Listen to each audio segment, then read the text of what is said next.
Hello, I'm Chief Warrant Officer 4 Vic Pinion, U.S. Navy retired, telling my sea stories. I'm continuing with some accidents that occurred aboard the USS Oriskany while I was aboard and as I was involved. This one is very emotional for me because it tells of a fine young man from my crew that I had helped to go work on the flight deck on the other catapult. He had come to me. He was an airman apprentice. He was a change of life baby for his mother. His mother had raised him. Now she was like in her early 60s, was disabled, very ill, unemployed, depended on him and what other charity she could get to live. He was sending her most of his pay, which wasn't much. He was in my crew. He worked below decks in catapult number 1. Well, they had come out during the Vietnam War and they had authorized flight deck hazardous duty pay, which for enlisted people was $55 per month. He came to me and requested that I reassign him to work on the flight deck so he could get that extra $55 a month. I didn't have a billet available right then, but I promised him that I would help him as soon as I could find a spot for him.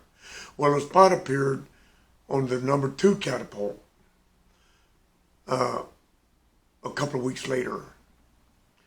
I traded the cat captain of Cat 2, this kid, I call him a kid. I'm not going to say his name, for one of Gordon's men, and Gordon assigned him. Gordon was cat captain of Cat 2. He assigned him to work in the hookup crew on his catapult topside. Well, he had only been working up there for a week, maybe 2 at the most. We were on the line in the Gulf of Tonkin, and it was night, and we were in Alert 5 status, meaning the catapult was manned up. There was a fighter plane spotted on the catapult with a pilot in the cockpit. We were ready to launch that fighter and another one behind him within 5 minutes when the word was passed. Well, the cat crew's laying around trying to sleep up there on the flight deck. They were in their full flight deck uniform. And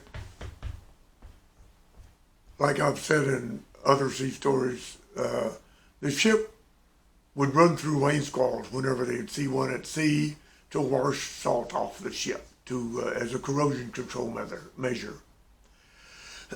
Well, the officer of the deck headed the ship toward a rain squall.